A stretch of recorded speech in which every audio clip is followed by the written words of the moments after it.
श्रोताओं, आज हम आपके लिए एक बहुत ही सुंदर कहानी लेकर आए हैं। उस कहानी का शीर्षक है अंधे व्यक्तियों की हत्या का पाप किसको लगेगा। इसमें क्या उत्तर होगा? पाप राजा को लगेगा, सांप को लगेगा या दूध बिना ढके छोड़ने वाले रसोइये को लगेगा। आइए श्रोताओं, हम इस कहानी का अर्थ जानते हैं और इस कहानी को सुनाते हैं।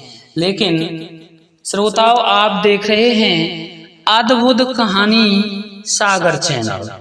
श्रोताओं, हमारा एक चैनल समाप्त हो गया, मोनेटाइज होने से पहले ही समाप्त हो गया, उस पर स्ट्राइक आ गई थी। इसलिए मेरा श्रोताओं से निवेदन है, कृपया मेरे चैनल को सब्सक्राइब जरूर कर दें। हमारा एक चैनल भक्ति ज्ञान सागर भी चलता है, तो हमारे भक्ति ज्ञान सागर के श्रोताओं से निवेदन है, कृपया आप हमारे इस चैनल को सब्सक्राइब करें। श्रोताओं, एक बार की बात है कि एक राजा था। वह राजा सोचने लगा कि कोई धर्मार्थ कार्य करना चाहिए, तो वह रोजाना 100 अंधे व्यक्तियों को खीर खिलाता था। लेकिन एक दिन ऐसा हुआ कि दूध में एक सांप आया और जो कि मुंह डालकर चला गया। वह पूरा दूध विस्मय हो गया। उस दूध की खीर बनाई गई तो वह खीर 100 अंधे व्यक्तियों को खिलाई गई और वो 100 की 100 व्यक्ति मर गए। अब राजा सोचने लगा, इन 100 अंधे व्यक्तियों का पाप तो मुझे ही लगेगा। अब मैं क्या करूं इसके लिए, मुझे क्या करना चाहिए? तो श्रोताओं, वो जंगल के लिए चल देता है। राजा जंगल के लिए चल देता है और जंगल के लिए चलता जाता है। उसे शाम हो जाती है, एक गांव आता है। गांव में एक चौपाल होती है। वह चौपाल के पास बैठे हुए व्यक्तियों से पूछता है, भाइयों, यहाँ कोई भक्ति भाव वाला घर है क्या? तो चौपाल पर बैठे हुए व्यक्तियों ने बताया, हाँ यहाँ है। एक लड़का और एक लड़की खूब पाठ पूजा करते हैं। तो श्रोताओं, राजा उन्हीं के घर चला जाता है और उनसे पूछता है कि मैं आपके घर एक दिन रह सकता हूँ क्या, रुक सकता हूँ क्या? तो वो हाँ कर देते हैं। श्रोताओं, लड़की का रोजाना का नियम था, वह सुबह जागती और जाग करके पहले पाठ पूजा करती और उसके बाद में नाश्ता बनाती थी। लेकिन उसे अगली सुबह बहुत अधिक टाइम बीत गया, लेकिन वह खड़ी नहीं हुई, बहुत देर से खड़ी हुई। तो उसके भाई ने पूछा कि बहन, तू आज इतनी देर से खड़ी क्यों हुई है? ये बेचारा अतिथि है, इसको भी कहीं जाना है, इसको भी नाश्ता बनाना अनिवार्य है। तो श्रोताओं, वो लड़की बोली, भैया आज धर्मराज किसी मामले में उलझे हुए थे, तो मैं उनका फैसला सुनने के लिए रुक गई। उसका भाई बोला, मामला क्या था?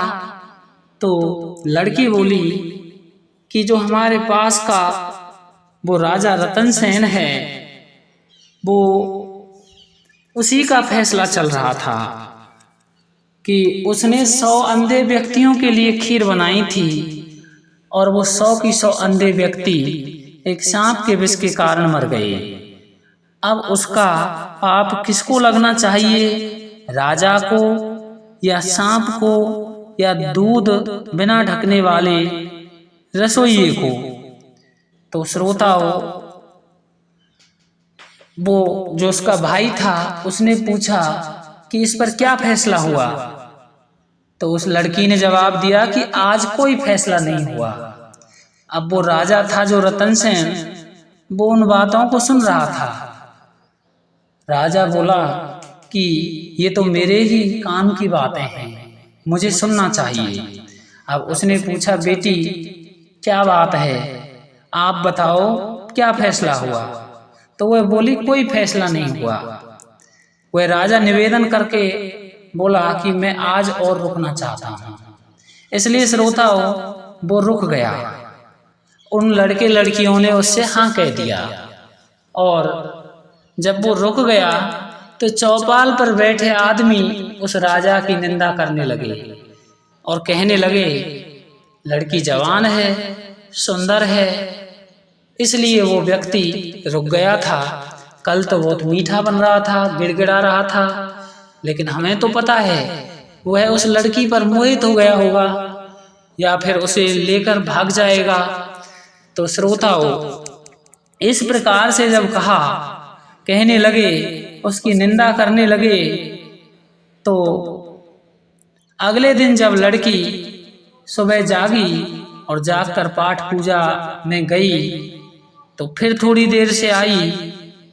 अब राजा ने तुरंत ही पूछा कि बेटा कोई फैसला हुआ था क्या? तो राजा ने जैसे ही ये प्रश्न किया तो लड़की बोली, हाँ फैसला तो हुआ था, लेकिन तो वह पाप किसको लगेगा? तो वो लड़की बोली, धर्मराज ने फैसला किया है कि ये पाप उन तीनों में से किसी को नहीं लगेगा, ना राजा को लगेगा, ना सांप को लगेगा, और ना वो उघारा दूध छोड़ने वाले रसोइये को लगेगा।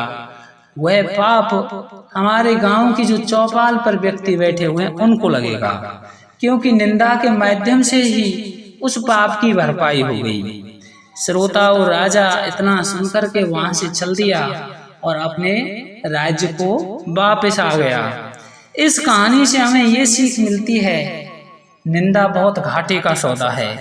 हमें किसी भी व्यक्ति की निंदा नहीं करनी चाहिए, और अगर कोई व्यक्ति निंदा करता है तो वह उसके पाप कर्मों को भुगतता है। वो जो पाप होते हैं उन पापों को भोगता है। जो व्यक्ति किसी दूसरे व्यक्ति की निंदा करता है तो निंदा करने वाला व्यक्ति उस जो जिसकी वो निंदा कर रहा है उसके पापों का भोग उस निंदा करने वाले व्यक्ति को भोगना पड़ता है।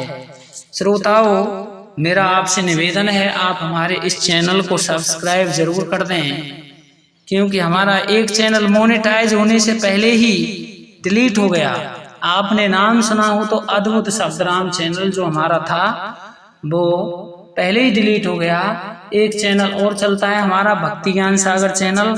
श्रोताओं, मैं चाहता हूं कि आप हमारे इस चैनल को सब्सक्राइब जरूर कर दें। धन्यवाद।